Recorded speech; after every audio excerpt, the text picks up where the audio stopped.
Hi everyone, Wolflord Rowe here and welcome to video number 2. So I've recently read through the novel Dark Imperium, and first of all there will be spoilers if you haven't read this book, so please go check it out first. I really do recommend it. It's by Guy Haley, who is definitely one of my favourite Black Library authors right now. He's wrote some really great books. He also wrote Devastation of Baal, or Baal, however you pronounce it, which is another really great read. I thoroughly enjoyed that one. Definitely go check that one out if you haven't yet. I'll definitely be talking about that in another future video.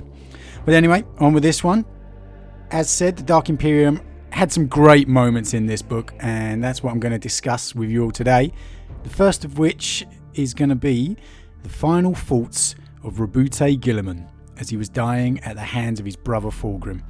And yes, this book does show you the fight between the brothers that led to Guilliman going into stasis before being reborn in the current 40k lore. So the fight itself is really interesting in the fact that it was all a pre-planned trap by Fulgrim, essentially to kill Roboute or to try and convince him to turn traitor and join them, which obviously Guilliman's not going to do. So the fight goes down. The fight itself is a great read, or I'm sure a great listen if you've got the audiobook. I've only got the novel version of this one, so I haven't had the chance to listen to the audiobook. And Guilliman and Fulgrim are going at it, surrounded by Ultramarines, fighting with Emperor's children, and ultimately, I won't spoil the entire fight, ultimately Fulgrim slashes Guilliman across the throat with a poison blade. And as he's standing over him, about to deliver the final blow with the classic bad guy line of "Say hello to father for me," all the Ultramarines rush in to save their Primarch, seeing he's nearly curtains for him, and they bum rush Fulgrim. They swarm all over him. Let me read a little excerpt for you. Guilliman sank to his knees, unable to speak. His perceptions became fragmentary. Warriors in blue threw themselves at the reeling demon prince, only to be carved into red chunks in midair.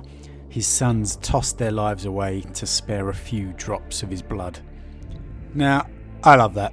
It's very similar to what happened in Wolfsbane, the Horus Heresy novel, if you've read that one, when Russ is in a little bit of danger and the Space Wolves, they just rush in. They'll do whatever it takes to save their fathers and their Primarchs, just throwing themselves in at the enemy.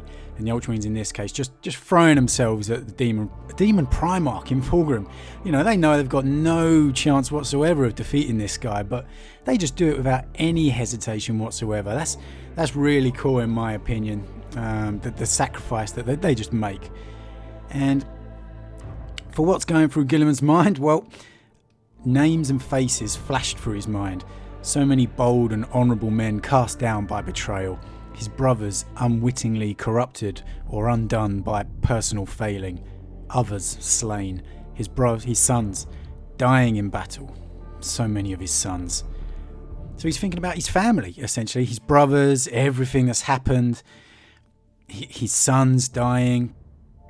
And then the Ultramarines, they're desperately dragging Guilliman's body back away from this rampaging Fulgrim who's just trying to get to him, shrugging off these little blue guys that are just in his way. And the Ultramarines, they're desperately pulling Guilliman away up some stairs, just trying to get him away from Fulgrim. And then they just manage to teleport him away as Fulgrim finishes massacring his sons. It's panic stations back on the teleportation deck as the Ultramarines are racing to save his life, calling desperately for an apothecary. And Guilliman realises this is his final moments, and in his final moments he begins to panic. However, he didn't fear his death, but what it meant for the Imperium. They mourn me already, he realised. I am dead. I cannot die now. Not now. There is too much to do. Too much. Too much. What will Russ do without me? Or the Khan? Too much. So again, it's really interesting to see Guilliman thinking about his brothers. You know, he gets a lot of stick for being the boring statesman of the Primarchs, the admin guy.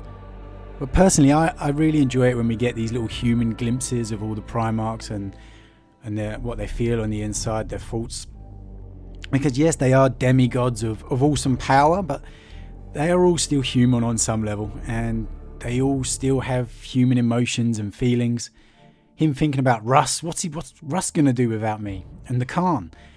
I think we can all empathise with that, and it's really interesting to see that Guilliman died while Russ and the Khan were still around, because I've always thought that Guilliman was one of the last, if not the very last Primarchs around. So that was quite an interesting insight to realise that no, actually Russ and the Khan were still around at this time. And then the piece de resistance, the final thought. Father, he mouthed. Father, who will guide them now? Father, thought Guilliman, save me.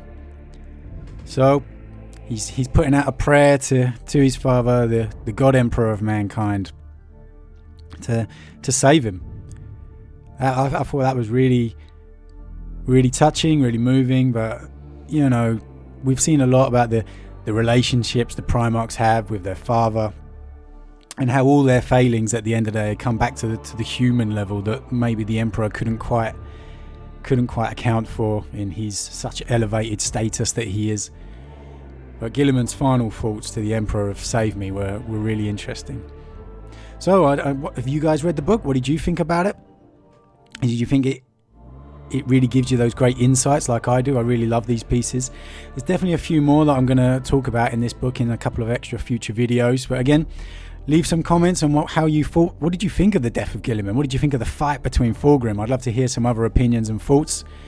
And with that said, thanks for listening. Give me a like and a subscribe if you enjoyed the video to let me know you'd like some future content. And I'll be back again soon.